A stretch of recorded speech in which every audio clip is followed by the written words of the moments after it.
Church का father से मैं पूछना चाहता हूँ कि जीसस क्राइस्ट का ग्रंथ का नाम बताओ। मनुस्मृति है, उपनिषद है।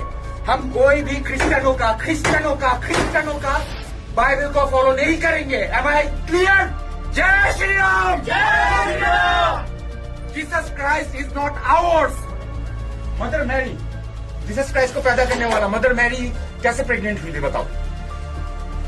I am waiting. डरी नहीं है फिर भी बोल रहा हूँ भैया। जीसस क्राइस्ट कैसे पैदा हुआ था बताओ। पवित्र आत्मा के द्वारा। अरे तू बिना आपसे इसके बच्चा पैदा कर सकता है। दोस्तों, कल शाम से एक पागल की वीडियो बहुत ज्यादा वायरल हो रही है। मैं पागल इस व्यक्ति को इसलिए बोल रहा हूँ, जरा शक्ल इसकी एक बार आप सामने स्क्रीन पर देखिए। क्या यह आपको बिल्कुल सही सलामत लगता है? क्या आपको लगता है कि यह मानसिक रूप से बिल्कुल ठीक है? यह बिल्कुल भी नहीं। अभी मैं आपको एक रीज़न बताने वाला हूँ वीडियो दिखा करके कि आखिर यह इतने बड़े पागल और बेवकूफ़ किस लिए हैं। पता नहीं कौन सा शैतान इन जैसों के सर पर बैठ जाता है। यह वीडियो बहुत तेज़ी से वायरल हो रही है सोशल मीडिया पर। दोस्तों, ज़रा एक बार आप इस वीडियो को देखिए, उसके बाद हम फिर बात करते हैं। मैं ये पूछना चाहता हूँ मिस्टर फादर से, चर्च का फादर से मैं पूछना चाहता हूँ कि जीसस क्राइस्ट का ग्रंथ का नाम बताओ। इसमें कोई ग्रंथ करके नहीं है भैया। हाँ, क्या है? द गॉस्पेल ऑफ जॉन्स, वो सब क्या चीज है? बाइबल क्या चीज है? धार्मिक ग्रंथ है। धार्मिक ग्रंथ है। ये कहाँ से मैन्युफैक्चर हुआ है? जस्ट टेल मी कहाँ से मैन्युफैक्चर हुआ है? Of course it was not printed in India. Bharatvarsh में ये पैदा हुआ ही नहीं था। विदेशी क्रिश्चियन लोगों का, विदेशी भाषाओं का बाइबल हमारे इंडिया में चलेगा नहीं। हमारा क्या है? चारों वेद है, मनुस्मृति है, उपनिषद है। हम कोई भी क्रिश्चियनों का बाइबल को फॉलो नहीं करेंगे। Am I clear? बोलो। ओम भूर्भुवः स्वः तत्सवितुर्वरेण्यं भर्गो देवस्य धीमहि धियो यो नः प्रचोदयात्। ओके, जय श्री राम। जय Shri Ram. Jesus Christ is not hours. Jesus Christ is not hours. हमारा कौन है? राम भगवान। एम आई राइट? ओके, सबके सामने पूछ रहा हूं इसको। मदर मैरी, जीसस क्राइस्ट को पैदा करने वाला मदर मैरी कैसे प्रेग्नेंट हुई थी बताओ। I am waiting. डरी नहीं है फिर भी बोल रहा हूँ भैया। जीसस क्राइस्ट कैसे पैदा हुआ था बताओ। पवित्र आत्मा के द्वारा। अरे तू बिना आपसे इसके बच्चा पैदा कर सकता है। वही तो परमेश्वर का पवित्र पुत्र आत्मा के तभी है ना, द्वारा। क्योंकि पवित्र आत्मा का इंसान के अंदर पाप वो है। नहीं घुसेगा तो बच्चा मेरे कैसे भाई, पैदा होगा? पाप से अगर पाप से जन्म हुआ व्यक्ति कभी भी पाप से छुटकारा नहीं दे सकता, है ना। Yes. तो इसलिए परमेश्वर की आत्मा ये जो बायोलॉजिकल जो होता है उसके द्वारा पैदा नहीं हुआ है, ठीक है ना? Really? हाँ। Can you explain this to the gynecologist? You baby? Yeah, Are you educated? Are you educated, baby? Yes, I'm educated. Okay, you know the process of what they मैं call वही तो बच्चा कह रही पैदा हूँ, करने का प्रोसीजर बताओ मुझे। अगर जैसे मैं- बच्चा पैदा करने का प्रोसीजर बताओ भाई मुझे। मेरी सुन तो सही। मैं जैसे पैदा हुई हूँ, आप कैसे पैदा हुई बताओ। आपको क्या सब कुछ अरे मम्मी पापा के मिलने से पैदा हुए ना, साहब बताओ खुल के। अरे सांड और गाय मिलेगा तभी तो बच्चा पैदा होता है ना। खुल के बोल रहा है फिर। अरे क्या सांड- करेगा वो फिर? तो आप बीच में क्यों बोल रहे हो? बैठ जाओ वहीं वहीं वो बैठ। मुझसे- ये जवाब देगा, ये यहाँ पे खड़ा होकर सबको मुझसे कॉन्फ्रेंस पूछ रहा अभी दोस्तों, आपने यह वाला वीडियो देख लिया।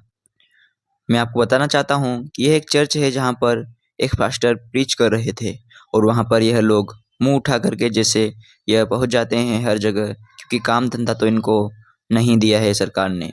तो इस वजह से यह सोचते हैं कि हम ऐसा ही कुछ कर ले जिससे थोड़ा हम सोशल मीडिया में हाईलाइट हो जाएं। तो यह मुंह उठा करके पहुँच जाते हैं और वहाँ पर पास्टर जी से उल्टे सीधे सवाल जवाब करने लगते हैं। पहले सवाल जवाब किया जाता है कि बाइबल जब यहाँ का है ही नहीं तो ये यहाँ आया किस लिए। और अगर इस गधे से कोई पूछे कि जब बाइबल यहाँ का नहीं है, तुम्हें यहाँ से बड़ी आपत्ति है, तो फिर तुम्हारा जो धर्म है, जो यह स्कंस है, यह फिरते हैं इंग्लैंड में, कनाडा में, यूएसए में अपने धर्म का प्रचार करते हुए, जिनको कोई भी नहीं रोकता, तो तुम्हारा भी तो धर्म फिर यही का है। हिंदू धर्म का तुम दूसरे देशों में प्रचार करते हो, तो क्या तुम्हें वहाँ पर कोई टोकता है, क्या रोकता है, या कोई कानूनी कार्रवाई होती है? नहीं ना। तो फिर तुम क्यों ऐसा करते हो? हर बार मसीह लोगों को क्यों परेशान करते हो?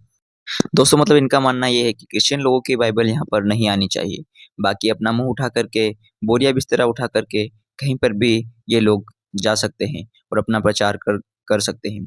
उसके बाद दोस्तों इस व्यक्ति का यह पूछना है कि जीसस क्राइस्ट जब पैदा हुए तो मरियम कैसे गर्भवती हुई। मतलब ये एकदम पागल व्यक्ति है, इसको कोई सेंस नहीं है। वहाँ पर इतनी महिलाएं बैठी हैं, बच्चे बैठे हैं, इनको उनका भी शर्म नहीं है कि वहाँ पर महिलाएं बैठी है, बच्चे बैठे हैं, उन पे क्या असर पड़ेगा। लेकिन यह गधा वहाँ पर पूछता है कि जीसस जो पैदा हुए थे तो मरियम कैसे गर्भवती हो गई, जब उसकी शादी नहीं हुई तो अनमेरिड थी, कैसे कैसे गर्भवती हो गई। कई सारे गधे हैं जो इस बात के बारे में पूछते हैं और हमारे पास्टर के ऊपर भी मैं आपको बता दूं बड़ा जोर पड़ता है उनको बताते हुए, चलो दबे जुबान से बता दिया कि पवित्र आत्मा के द्वारा जो है वो गर्भवती हुई थी। लेकिन इनके बोलने में कोई दम नहीं था। जो पास्टर साहब सामने खड़े हैं, वो बहन आती है, वह बोलने की कोशिश करती है, अच्छा भी बोलती है, लेकिन इसको चुप करा दिया जाता है। हम सब तरह तरह के अलग अलग जातियों से, अलग अलग धर्मों से निकल करके यीशु मसीह के ऊपर आज विश्वास कर रहे हैं, उसके पीछे चल रहे हैं। आप इन सब बातों को जानते हैं, हमारा सारा बैकग्राउंड पता भी है, क्योंकि कोई हिंदू फैमिली से है, कोई किसी से, कोई सिख से और कोई कहीं से। आप जानते हैं कि सारी बातों को। तो क्या यह पास्टर यह नहीं जानता था कि जो राम है, जिसके यह नारे लगाते हैं, जब उसका जन्म हुआ तो मैं आपको बता दूं दोस्तों, उसकी माता को खीर खिलाई गई थी क्योंकि वह गर्भवती नहीं हो रही थी। खीर खिला करके गर्भवती किया गया। इनको अपने धर्म के अंदर यही सारी चीज़ें नहीं दिखती। हमारे यीशु मसीह के ऊपर उंगली उठाने के लिए आए हैं मुँह उठाकर। जब वह बहन बोलती है कि यहाँ पर कि बायोलॉजिकल परमेश्वर के लिए बायोलॉजिकल कुछ भी नहीं होता, परमेश्वर कुछ भी कर सकता है, लेकिन यह वहाँ पर लॉजिक ढूंढता है कि जब तक एक सांड एक गाय के साथ नहीं मिलेगा तो बछड़ा कैसे पैदा होगा। मतलब बेशर्म की हद होती है।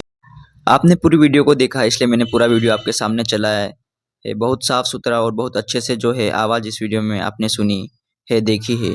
हैरानी मुझे इस बात पर होती है कि ऐसे खड़े होकर के बड़ी बड़ी जो पिचिंग्स हमारे पास्टर लोग देते हैं, लेकिन जब ऐसे लोगों को जवाब देने का वक्त आता है तो सांप सूंघ जाता है और मुंह दबा लेते हैं। पूछना तो इससे भी चाहिए था कि फिर तुम्हारे राम को खीर क्या खिला के कैसे पैदा कर दिया। ऐसे ही ये गधे मुंह उठा करके बोलते हैं कि यीशु मसीह तो एक कील में मर गया, और अगर इन्हीं गद्धों से अगर पूछा जाए कि इन्हीं के जो धर्मशास्त्र है उनमें लिखा हुआ है कि कृष्णा को तो एक तीर से उसमें पैर के तलबों से लगा और वह मर गया, तो फिर यह लोग क्या जवाब देंगे। वहाँ पर हमारे पास्टर लोग की बहुत बड़ी एक कमी है, सांप सूंघ जाता है, मुंह बंद हो जाता है, ज़्यादा से ज़्यादा क्या होगा, मारेंगे। परमेश्वर इतना सामर्थ्य है कि वो आपको हर जगह से निकाल लेगा, हर विपत्ति से निकाल लेगा। क्या जब वो काम करना चाहे तो कोई उसको रोक सकता है क्या? जब वो आपकी मदद करना चाहे तो कोई उसे नहीं रोक सकता। और वचन बोलता है जो तुम्हें छूता है वो मेरी आँख की पुतली को ही छूता है। मैं आपको बता दूं दोस्तों, जो भी प्रभु के दास लोग के ऊपर हाथ उठाते हैं, तरह तरह से किसी भी तरीके से उनके साथ प्रताड़ना करते हैं, उनका जीवन श्रापित हो जाते हैं, उनकी पीढ़ियाँ श्रापित हो जाती है और बहुत सारी ऐसी बात जो उनको भुगतना पड़ता है, और उनके पतन आप लोग अपनी आंखों के सामने भी देख सकते हैं, क्योंकि प्रभु कभी भी भूलता नहीं है और प्रभु अपने दास का पलटा देता है। यह बाइबल साफ हमें बताती है। बाकी आप इन सब बातों के बारे में अपनी राय क्या रखते हैं, ऊपर कमेंट बॉक्स में जरूर बताइए। मिलते हैं किसी और नई वीडियो में किसी और नए टॉपिक के साथ। तब तक के लिए आप सबको जय मसीह की। प्रभु आपको बहुत आशीष दे।